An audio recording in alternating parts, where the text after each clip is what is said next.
पुण्यात्माओं, समय नहीं है, विनाशकारी समय बेहद नजदीक है। बाद में रोओगे, पछताओगे। ये संदेशे बार बार नहीं मिलेंगे आपको आने वाले समय में, क्योंकि विश्व युद्ध छिड़ेगा। किसी का बाप नहीं रोक सकता विश्व युद्ध, खुद गुरुदेव भी विश्व युद्ध को नहीं रोकेंगे, क्योंकि आदरणीय गरीबदास जी महाराज जी के माध्यम से परमात्मा ने 300 साल पहले ही असुर निकंदन रमैणी में लिख दिया था, आवेगा काबुल से, आवेगा दक्खन से दीवाना काबुल का, काल किल किलियम गल है तुर्काना, किल किलियम अवतार कला, जीतन जंग झुंझुमला। ऐसा पुरुष आया कहता है गरीबदास, दिल्ली मंडल होई विलास नी कलंक राय।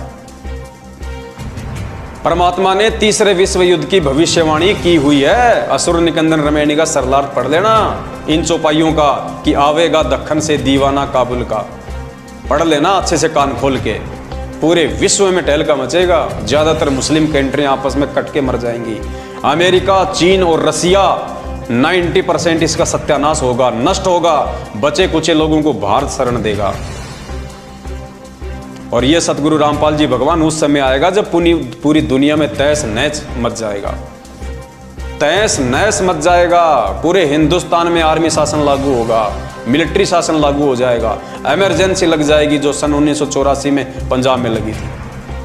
भयंकर स्थिति होगी, दाने दाने को लोग तरस जाएंगे, दाने दाने को। गंदी नाली में अगर कोई टुकड़ा पड़ा होगा रोटी का, अपनी जान बचाएंगे, कुत्ते की तरह उठा के खाएंगे। परमात्मा ने 1720 में जब गरीबदास जी महाराज जी आए थे, उस समय वहां पे दुर्भिक्ष पड़ा था, अकाल। और गरीबदास जी महाराज जी ने अपनी वाणी में कहा कि उस समय दिल्ली के राजाओं के क्या हाल हो गए थे। 1720 की बात है, ज्यादा लंबा इतिहास नहीं है। परमात्मा कहते हैं, शहजादे मांगत फिरें वो दिल्ली के उमराव। वो शहजादे, राजाओं के लड़के जिनको शहजादा कहा जाता है, दिल्ली के बादशाहों की औलाद, कहते हैं शहजादे मांगत फिरे वो दिल्ली के उमराव। एक एक रोटी मांगते फिरते थे वो राजाओं के लड़के, राजकुमार, शहजादे। तो गरीबदास जी ने अपनी वाणी में लिखा है, शहजादे मांगत फिरे दिल्ली के उमराव, और जिन रोटी पाई नहीं जो खाते थे नान पुलाव। जो कभी नान पुलाव खाते थे ना, जो पनीर की सब्जियां खाते थे, परमात्मा कहते हैं उस 1720 के अकाल में अनाज की इतनी शॉर्टेज आ गई, वो दिल्ली के बादशाह भी रोटी का टुकड़ा टुकड़ा मांगते थे। और उसके बाद में सन 1877 में भारत देश में जो अकाल पड़ा, अंग्रेजों ने सारा का सारा अनाज अपने देश में ले लिया। भारत में भयंकर अकाल पड़ा। 1877 में जो कंकाल देखते हैं ना हॉस्पिटल में, डॉक्टर लोग रखते हैं नमूने के तौर पे कंकाल, वो स्थिति हो गई थी हमारे देश की। 34-35 करोड़ की जनसंख्या थी टोटल 1877 में, जिसमें से 5 करोड़ लोग भूखमरी के शिकार हुए थे, अकाल मौत मरे थे 5 करोड़ लोग। पेड़ की छाल तक खा गए थे उखाड़ के। और एक परिवार का मुखिया पूरी रात अपने परिवार का पहरा दिया करता था कि कहीं मेरे परिवार वाले मेंबर को उठा के कोई खा ना जाए। आदमी को आदमी खा रहा था, रातों को जाग के पहरा दिया करते थे लोग, कहीं मेरे बाल बच्चों को उठा के कोई खा ना जाए उनको कच्चा। पुण्यात्मा, वो समय आएगा तभी ये दुनिया संत रामपाल जी को परमात्मा मानेगी, वरना ऐसे जेल में बैठे हुए और देशद्रोह का मुकदमा लगे हुए संत रामपाल जी को कोई परमात्मा नहीं मानेगा। ये परमात्मा दुनिया को बंदर दिखाएगा।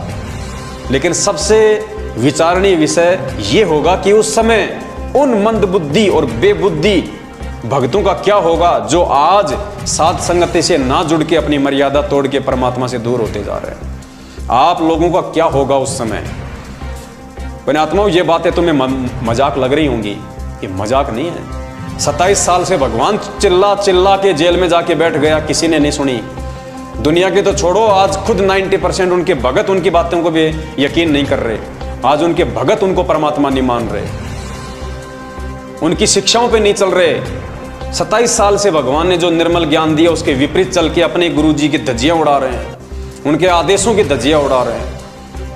पिछले 7.5 साल से हम सत्सेवक भाई बहन चिल्ला चिल्ला के समझा रहे हैं कि मान जाओ, मान जाओ। इस धरती पे यदि काल उतरा हुआ है तो सतलोक आश्रम मैनेजमेंट हरियाणा के रूप में उतरा हुआ है। और काल को दुनिया की चिंता नहीं है, काल को सबसे ज्यादा चिंता आप भक्तों की है कि कैसे इन भक्तों को जाल में फंसाया जाए, क्योंकि काल की हद से केवल हम भगत बाहर निकल रहे हैं। यदि काल के हद से बाहर निकलने का कोई प्रयास कर रहा है 21 ब्रह्मांड से, तो हम भगत कर रहे हैं, तो वो सबसे पहले हम भक्तों को काबू में करेगा। और उसका काबू करने का एक ही तरीका है, मर्यादा तोड़वाना।